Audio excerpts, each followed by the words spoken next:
Hey guys, Bartel's Bookshelf here. Again, I know it's been a while. March just turned out to be an incredibly busy month for me.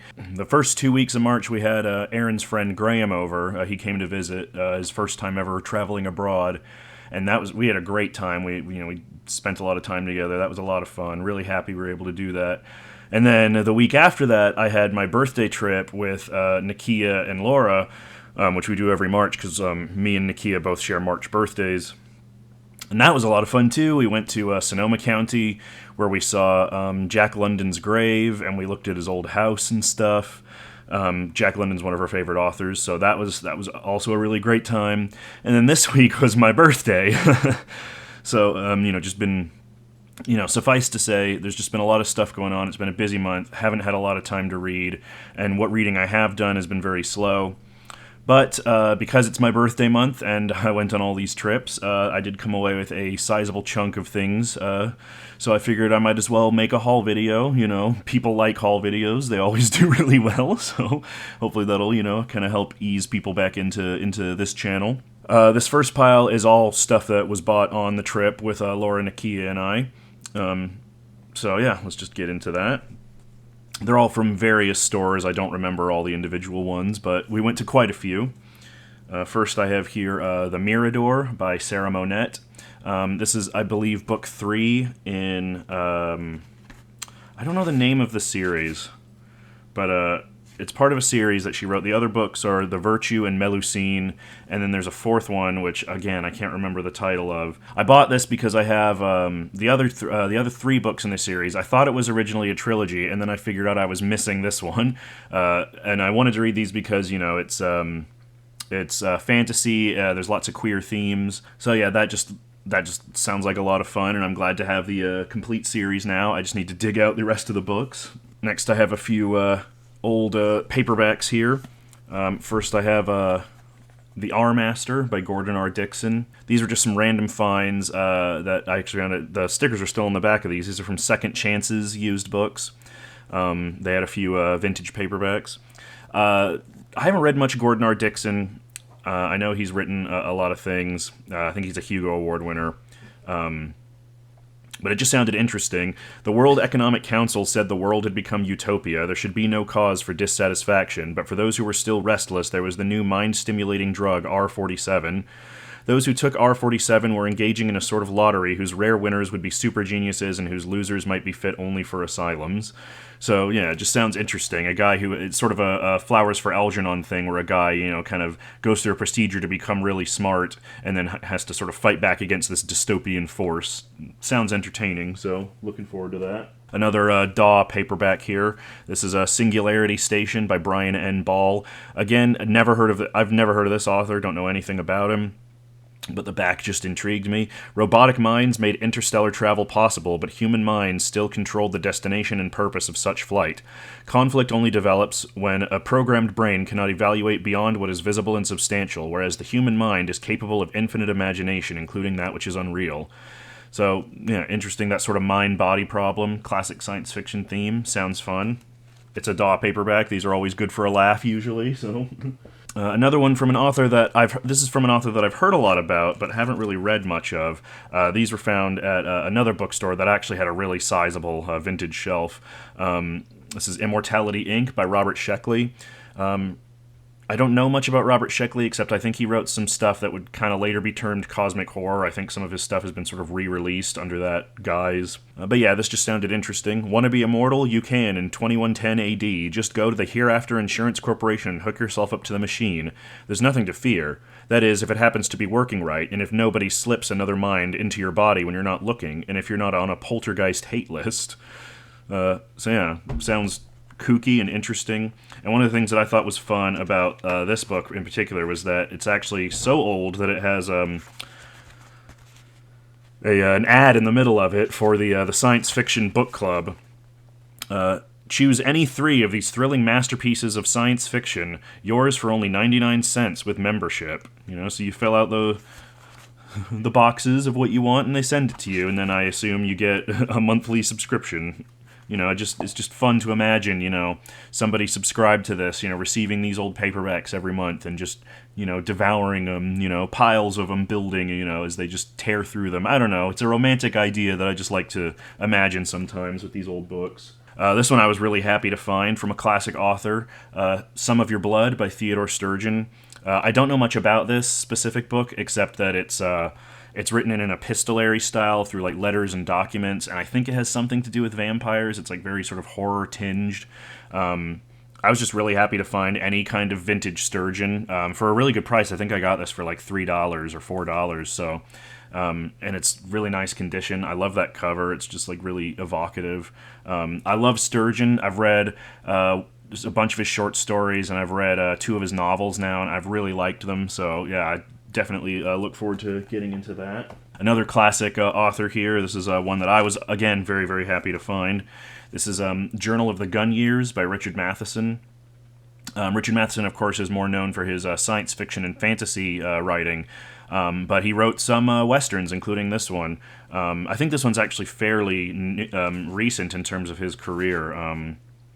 1991. So it's kind of a latter day Matheson, but I know Michael K. Vaughan has actually praised this highly and talked about it a few times on some of his videos, especially around June on the Range and stuff like that. So definitely interested to see what that's like. This was actually found at a really cool bookstore that was catered specifically towards fantasy, horror, and science fiction. This is Bored Gay Werewolf by Tony Santarella. I believe there's been some talk of this on BookTube here and there. I know some friends have sent me some videos about it because I love werewolves, little known fact, and I'm a gay ass bitch, little known fact. So I love anything with gay werewolves. I already knew about this because, if you title your novel "Bored Gay Werewolf," I'm gonna learn about it somehow. But yeah, so this is about a young gay man in his 20s who's a werewolf and kind of learning to navigate his condition. And he ends up running into this guy who's also a werewolf who kind of runs this sort of like alpha bro sort of cult type thing, it sounds like, where they're sort of like about embracing their inner beast and things like that. And it sort of sounds like it goes a little bit into like toxic masculinity and stuff like that. Very interested to read more of it. I started this, I got this from the library last year, and I started it, but I had to return it before I could finish it. But I liked what I read. It was interesting. It was a little bit more sort of like satirical and like sort of a comedic than I expected it to be, which wasn't really what I was in the mood for at the time, but still, I'm glad I have a copy now so that I can read it. Gay werewolves, I'm here for it. Another gay book. There was actually one of the stores we went to, which was called Paperbacks Unlimited, actually had a gay section. A lot of places did, actually, which was pretty cool to see. But this is Almost Like Being in Love by Steve Kluger. There isn't much to say about this. It's high school jock and nerd fall in love senior year, only to part after an amazing summer of discovery to attend their respective colleges. They keep in touch at first, but then slowly drift apart. Flash forward 20 years. Travis and Craig both have great lives, careers, and loves, but something is missing. You can imagine where the story goes. Just kind of typical sort of rom-com type stuff, but with, a gay plot and characters, which makes it better in my mind. It's nice to read sort of fluffy romantic stories, with gay men, with people like me, and, I'm a romantic at heart, so. And then these two were bought, obviously, from the Jack London Museum. It was really, really cool. I mentioned it briefly at the beginning of the video, but yeah, we saw Jack London's grave. We walked around the museum. They had his old house that had been converted into a museum. We walked by his burnt down house that was called Wolf House. Really, really cool. Really glad I went. He's Nakia's favorite author, and so I've been trying to read more of him. Kind of out of respect of her interest. And I've actually just finished. I've just finished Call of the Wild, and I really, really enjoyed it. And I'm about halfway through, or maybe a third through White Fang. So I want to get more into him. And since we were there, it's like, well, I have to buy something. So these were two that are sort of unusual from him that I've heard a lot about that I wanted to read. This is first I have here The Iron Heel. You can see there, Jack London State Historical Park. This is a presentation of a fictional manuscript that presents an alternate history of the United States where we get taken over by fascism. It's sort of a polemic about London's sort of like socialist views and things like that, and sort of a warning of, what could happen. It's kind of in the same vein as Lewis Sinclair's It Couldn't Happen Here. So, I've heard a lot about it, especially in, recent years with recent developments. There's been a lot of people talking about sort of early sort of anti-fascist literature like this, so it's one that I've always wanted to check out. And the cool thing about these museum editions is that, the covers aren't the best. They're recreating the first edition covers, but for some reason they're all really blurry and low quality, which I don't really like. But other than that, they're nicely laid out, and they're actually facsimiles of the original manuscripts. You can see they have the original type and formatting and everything, which is really cool. I think some of them that have illustrations are illustrated as well. They have all the illustrations, so that's really cool. Then the second one I got is the Star Rover. I thought Jack London, before I got into him, from learning more about him through Nakia and stuff, I thought he was mostly just he wrote about animals, dogs and wolves and things and sort of adventure type stuff. I didn't realize he wrote science fiction as well. Actually, Nakia bought another one of his science fiction books called The Red Plague, I believe, which takes place on Mars, I think. So, and this is one that I'd heard about that sounded really, really strange. This is the Star Rover, an interesting science fiction story involving a prisoner, Darrell Standing, at San Quentin State Prison who's serving a life sentence for murder. His jailers routinely torture him using a canvas device called the jacket to squeeze his entire body. He learns to withstand this torture by entering a trance state where he travels among the stars and experiences past lives. So yeah, apparently it gets really bizarre and metaphysical and jumping through, past lives and dimensions and things, and very out there. Not something I expected for somebody like this, but that's one of the things that intrigues me about him, so I want to explore more of his work, and I've heard a lot about this. This is also the basis for a film, loosely based, from what I understand, called The Jacket, with Adrian Brody. So it's far-reaching, and it just sounds weird and bizarre. So I'm always into that stuff. And we got some more gay shit. This is Canary by Nathan Aldean. Daniel Valentine and Clarice Loveless Mystery. So this is a sort of a gay mystery detective series that's written by it's Michael McDowell and Dennis Schewitz. Michael McDowell obviously is an amazing novelist. He wrote The Amulet, Cold Moon Over Babylon. He wrote the screenplays for Beetlejuice. I've talked about him before. But these have been really hard to find. I think maybe Valancourt either put these out or were talking about putting them out, but it wasn't something I expected to find at a random store. I think they wrote 4 or 5 of these, I believe. I'm not sure. I'd have to look, but yeah, there's a couple of these books about a gay detective, Daniel Valentine, who's the owner of a gay bar, and he has a crime-solving partner, Clarice. So yeah, it's like it says on the back here, from leather boys and jaded priests to faded queens and a deceptively sweet dominatrix, there is no end to the suspects or the victims. So, your typical, again, as I said with that other gay book, exploring these very sort of well-worn, tropes and characters through a queer lens, which is something I always appreciate. And Michael McDowell was a great author, so I'm sure it'll be very entertaining at the very least. And finally, from the book trip stuff, the birthday trip stuff, Wehrling by Steve Feasey. No explanation needed. It's a YA novel about a 14-year-old kid named Trey Laporte who one day wakes up and he's a werewolf, and he has to learn how to be a werewolf. There's not much else that I need to say, really. It's about werewolves. We'll see if it's good. These next few books were ones that Aaron bought for me for my birthday. He gave me $100, and he was like, get whatever you want off Amazon. So I got some things off of my wish list. Just go through those quickly. First here we have The Spider Queen by Austin McConnell and Elizabeth McIver, I think is how you pronounce that. Austin McConnell is obviously a pretty big YouTuber. He makes all kinds of sort of video essays and sort of self-reflective kind of things, stuff about, public domain, stuff about superheroes, all kinds of things. And he's made a series of videos about what he is calling his sort of Zeroverse, where he's taking all of these public domain superheroes, that are just completely free to do whatever with, and trying to build sort of his own Marvel-esque shared universe out of them. And this is part of that. This is a novel of the Spider Queen, who is I'll just read the back here. Shannon Kane's world is shattered when her husband, the brilliant chemist Dr. Henry Kane, is brutally assassinated. With his government secrets stolen and the authorities offering no hope, Shannon takes destiny into her own hands. Embracing her new identity as the Spider Queen, she dives headfirst into a deadly game of cat and mouse with her husband's killers. So, typical, 40s costumed hero stuff. Sounds fun and entertaining, and I want to kind of support Austen's journey, So I haven't read any of his writing, but I enjoy his videos, and he presents himself well, so I hope this is interesting. So, yeah, and obviously I'll link all these channels that I talk about in the description. Next, I have a Penguin classic here. This is The Golden Ass by Apuleius. This is a very famous Roman novel from the 2nd century AD about a guy named Lucian who gets transformed into a donkey. And that's really all I know about it, but it's one of those sort of classics I've always been meaning to read. It's sort of very satirical and humorous, very bawdy, very lewd. From what I understand, as a donkey, Lucius is forced to perform in certain shows, things like that, Romans.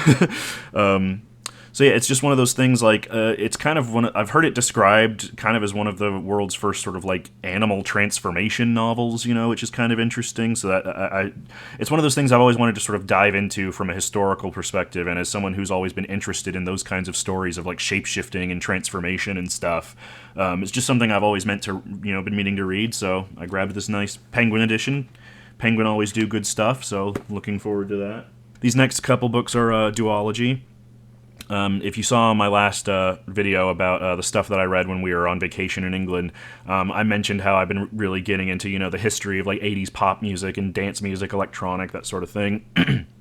Well, with that came a resurgence of interest in the Pet Shop Boys. I went hard. I mean, I've always been into the Pet Shop Boys. I've always been one of my favorite bands, but I went hard back into them. I listened to every single album.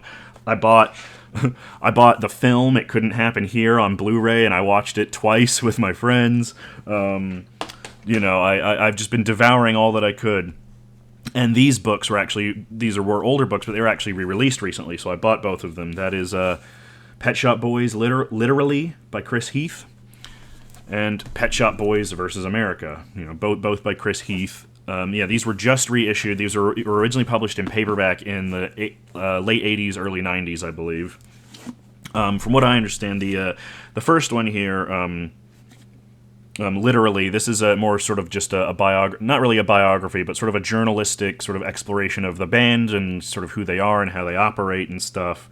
Sort of more of a traditional biography or sort of a journalistic sort of not expose, but you know what I mean, like a profile. And then this one, Pet Shop Boys versus America, this is about when they went on tour in the U.S. in 1991, and they did that whole performance show, which I really want to find a DVD or a recording of so I can watch it, but it's really hard to find, at least here in America. And it's just about kind of the touring life and what that's like, and sort of their, just the things that the scrapes that they get into. I'm just really interested in the Pet Shop Boys. I love their dry wit, and I love I love synth pop. I love electronic beats and dance music and all that. So I'm very, very much looking forward to those. And I've heard a lot of good things about Chris Heath, actually. He actually helped co-write 2 of Robbie Williams' biographies. And I'm not at all interested in Robbie Williams, but with the Better Man movie that came out, I read some articles saying that it's actually a really good expose of sort of the travails of fame and stuff like that. So hearing him praised, I'm even more eager to get to these. So speaking of dance music, we have Energy Flash, A Journey Through Rave Music and Dance Culture by Simon Reynolds. Simon Reynolds is also the author, as it says here, of Rip It Up and Start Again, which is about the UK post-punk scene, which I also might read because that's another area of music that I'm very interested in. But as I said, I'm very, very into sort of the late 70s to mid 80s synth pop scene, dance music, rave culture.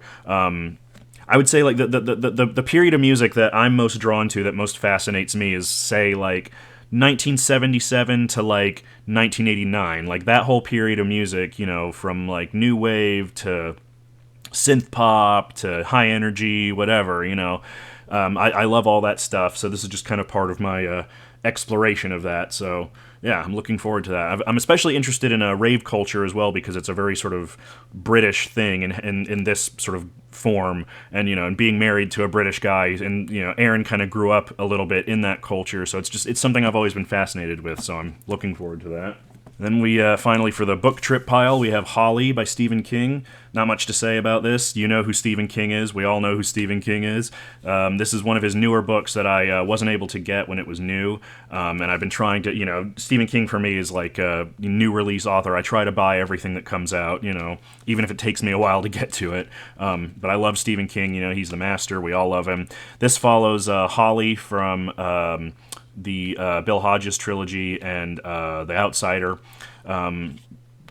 I don't know. She's not my favorite character, but I do like her. And I think maybe if I haven't read The Outsider yet, so I think if I read something that's more focused around her, I can probably get into it more. And he's got a new one coming out sometime in June, I think. I can't remember what that's called, so I should probably catch up at some point. All right, and then these last two little piles are unexpected. Nakia was very, very kind and gave me a $50 gift card to Half Price Books for my birthday. So I went down there with her today and I bought a bunch of stuff, and this is all from that. So thank you very much, Nakia. You're the best. Love you. First, we have an ace double here. This is The Mutant Weapon by Murray Leinster. Flip it over, and we have The Pirates of Zan, also by Murray Leinster. So yeah, double Murray. Murray Leinster, don't know much about him. Sci-fi author, yeah, I don't know.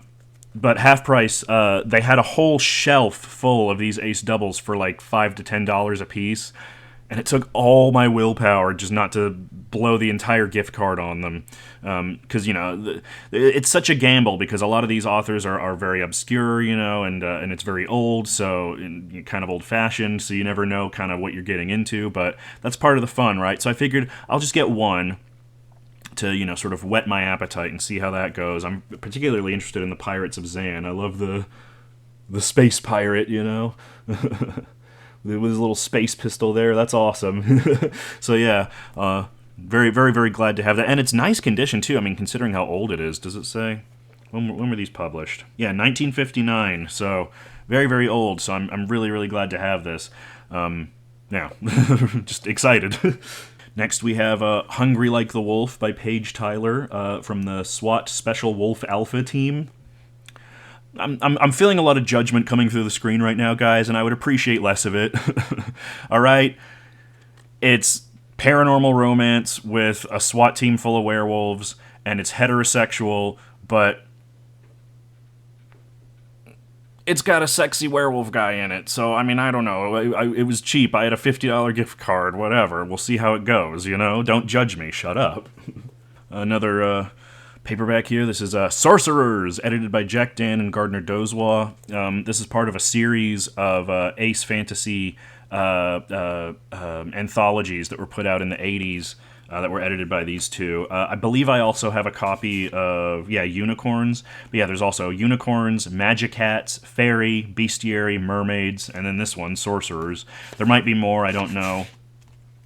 But, there's stuff in here by Fritz Lieber, Manly Wade Wellman, Ursula K. Le Guin, R.A. Lafferty, Joe Haldeman, Joanna Russ, Theodore Sturgeon. So, yeah, Jack Vance. So, yeah, I'm sure it'll be great. I love Sorcerers. Sorcerers are awesome. I love that little sort of classic depiction of, your classic fantasy sorcerer there. So, yeah, really looking forward to that. I love a good anthology. I really do. Another random find here from Baen Books. This is Crygender by Thomas T. Thomas. It says, in the year 2020, global warming has made the world a warmer, wetter place. But technological developments have run on apace. One of the hottest such areas is medicine, where organ transplants and gene therapy have introduced infinite new vistas to what was once the stay-at-old human condition. One of the most remarkable inhabitants of this new age is Crygender, a surgical hermaphrodite so deftly constructed that it is impossible to determine his or her original sex. Cry is the proprietor of Babylon, the world's most famous bordello, located on the Japanese-owned island off San Francisco that once housed Alcatraz, but is no longer officially part of the United States. Anything can be bought on Babylon, anything at all, even murder. But this time, the victim is Cry's very own self. So, it actually sounds... I mean, when was this published? Yeah, 1992. So, I mean...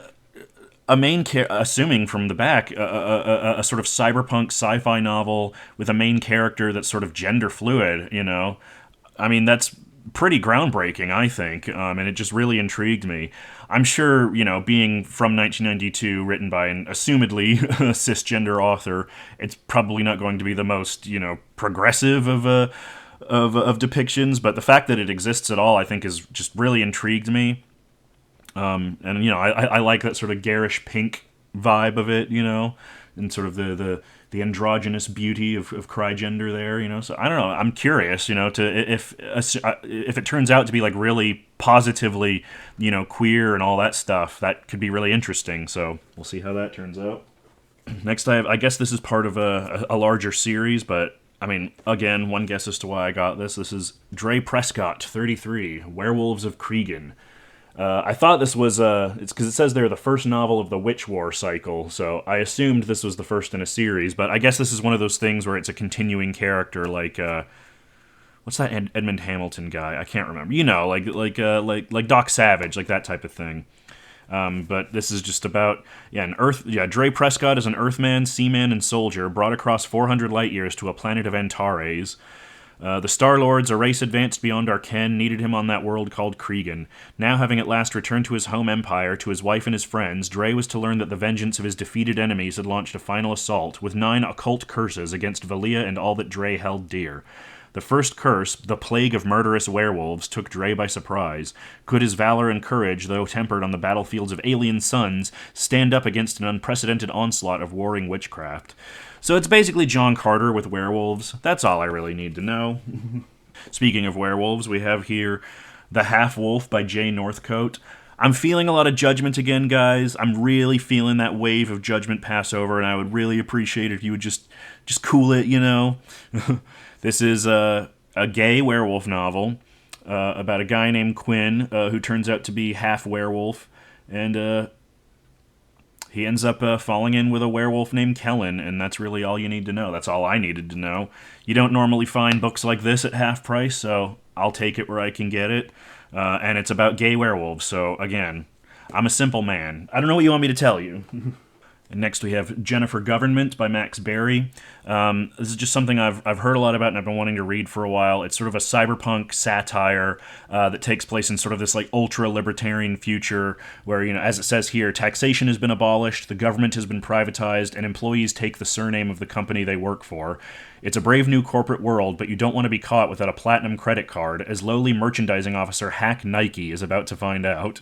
So it's sort of a, you know, a satirical look at sort of a hyper corporate capitalism, you know, sort of a libertarian paradise, something that I enjoy snickering at. So hopefully it's good. I think Max Berry has written a lot of these sorts of like satirical sort of like sci-fi explorations before. So yeah, looking forward to that.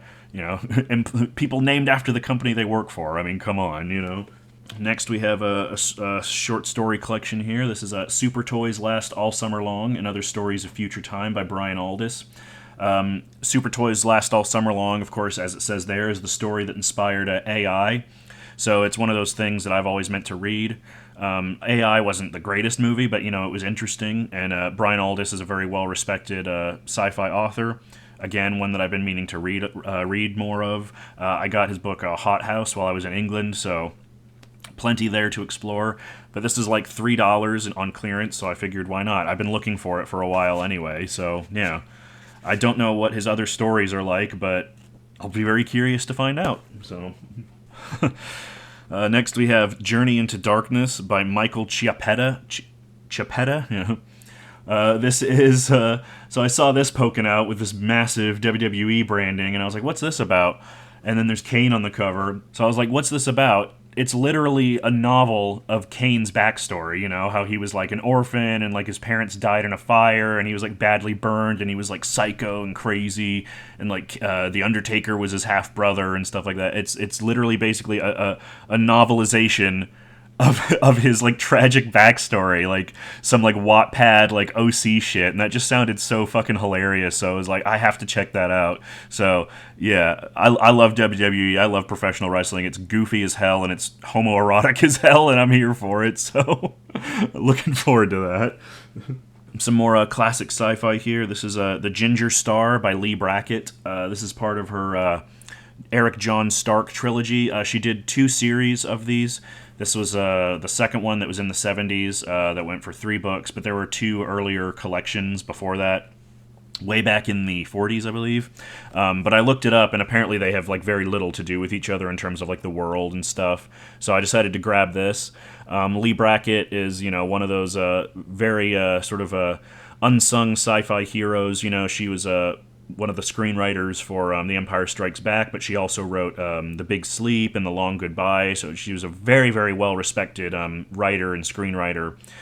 Someone I've always meant to read more of, and I love this kind of like space, pulpy space opera kind of stuff, with this like very, masculine man on the cover, So curious to see what that's like. I'm curious how a writer who's known for sort of very literate, sort of hard-boiled things, writes science fiction. So curious.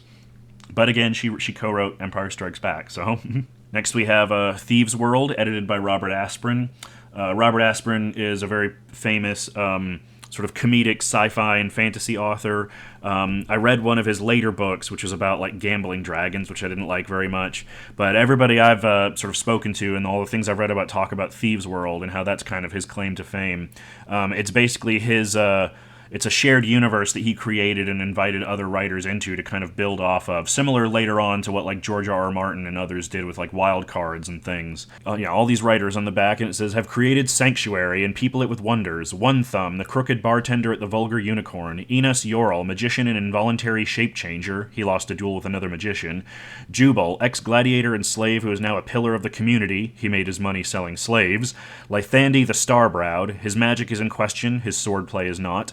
Capin Vara the Minstrel, the only honest man in Sanctuary. These are just some of the unforgettable players you will meet on a stage where murder, mayhem, and skullduggery, with always a bit of magic, are the order of the day. So yeah, it just sounds like fun and entertaining. This is a little too late to be a direct influence on Dungeons & Dragons, since this was published in 1979, but I imagine it's trading very much in that sort of classical, heroic fantasy-esque stuff that Dungeons & Dragons was heavily inspired by. And this world in this series has gone on to be very prominent, and there's like 13 of them or something. So I've always been trying to find the first volume so I could dip my toe in, so I'm very, very glad to have that. And I love that classic cover art as well. Isn't that awesome? Just the classic, the party standing at the tavern, ready to go on an adventure. Just classic fantasy stuff. I love it. So, yeah, looking forward to that. And then speaking of Robert Asprin, I have here Fool's Company. This is basically, from what I understand, it's sort of a comedic take on, military sci-fi. It says on the back here, the few, the proud, the stupid, the inept. Meet the soldiers of Fool's Company. They do more damage before 9 a.m. than most people do all day, and they're mankind's last hope. So, silly military sci-fi stuff. I love goofy, space opera type shit, and there's like this alien who looks like a massive buff warthog, so I'm interested in that. I have some Stanislav Lem here, memoirs found in a bathtub. This is another random find. Anytime I see Stanislav Lem, I try to, pick him up. A very prominent Polish sci-fi author. Wrote stuff like Solaris and, the Futurological Congress. I really need to read more of his stuff, but it tends to be very sort of literate and intellectual, but also with a very black streak of humor running through it. Very much an influence on later stuff like The Witcher, I think, and stuff like that. So, yeah. Don't really know much about this, but it's a future America where a Uranian virus threatens the destruction of all paper. The final stronghold of the papyrocracy is the hermetically sealed underground structure known only as the building. Its labyrinthine net of corridors is a world of complete subterfuge, with polygraph mittens, bugged percolators, and microphone pillows. Into the clockwork precision of this vestigial pentagon plunges a young wanderer unaware of the self-devouring complex of espionage that is a way of life, the rhythm of the building. So yeah, sort of a parody of sort of like bureaucracy and things like that. Sounds interesting. We'll see what it's like, as usual. Another old paperback here. This is The Warlock in Spite of Himself by Christopher Stasheff. This is sort of a science fantasy, the first in a long series of science fantasy novels about this world called Greymare or Greymery. A world where elves, witches, ghosts, and all the other mythic figures of Earth's Middle Ages are reality. A world where good and evil are as sharply defined as black and white. A world on the brink of destruction. Only Rod Gallowglass, hard-headed product of a technological civilization, can save the people of Gramarye from their doom by becoming the warlock in spite of himself. But Rod Gallowglass does not believe in magic. So as I say, sort of a goofy science fantasy kind of thing. He rides like this big metal horse, so that just sounds awesome. Another writer I've heard a lot about, but don't really know much about. I'm a little hesitant because I looked him up afterward, and I found a blog post talking about how like heavily Catholic he was, and how he espoused some sort of like very like sex negative views in some of his books. But setting that aside, I'm just hoping that it'll be as fun and entertaining as it looks, and if I like it, there's plenty more to continue with. So I love that cover art. I really miss covers like this. Wish they would bring them back, but oh well. And finally, we have H. Beam Piper. This is the Fuzzy Papers, Little Fuzzy and Fuzzy Sapiens, complete in one volume. Michael K. Vaughan read Little Fuzzy, I think last year for Roger's Cheap Old Book Club, and I was always trying to track down a copy of it. I know it's in the public domain. I could have just gotten it on my Kindle, but I like having a hard copy. But they never had Little Fuzzy. They only had the sequel, Fuzzy Sapiens. That was all I was ever able to find. And then today, as I went, they just so happened to have this bind up. So, happy to have that, and I can read both of them now. The Fuzzies, as far as I understand it, they're basically, tiny little golden furred animals, and it's about sort of how they get that they're treated as pets, and then it turns out that they're more intelligent than we realize, and about how they're subjugated and stuff like that. There's a lot of, from what I understand, there's a lot of sort of themes of sort of like liberty and independence and stuff, which makes sense because from what I understand, H. Beam Piper was a pretty hardcore libertarian, and I have my thoughts about libertarians, but he had kind of a tragic end to his life, which made me really sad. But I have a couple of his other books, including a Lord Calvin of Otherwen, I believe it's called. So I'm just curious to read more about him. We'll see. Oh, and there's also a Space Viking, which looks really cool as well. So just one of the many vintage sci-fi authors that's somewhat forgotten, but I'm interested in learning more about. So there you go. So that was a big haul. Thank you guys for sticking with me. Again, I'm sorry. I know I haven't gotten the last vlog out. It's been such a busy month, but I want to try and have it out soon. I just need to find the time to record the audio for it, the voiceover and stuff, and then I have to put in music and all that. I'm about halfway through with it. So once I'm able to get some time, I'll do that. And I also need to make a video talking about some of my recent reads. I haven't read much, but I've read a few, so I need to do that. But thank you guys for sticking with me. I really appreciate it, and I hope you found this ramble, interesting, and, I hope you enjoy chatting with me about all these old books. So, I'll see you guys next time, but until then, bye.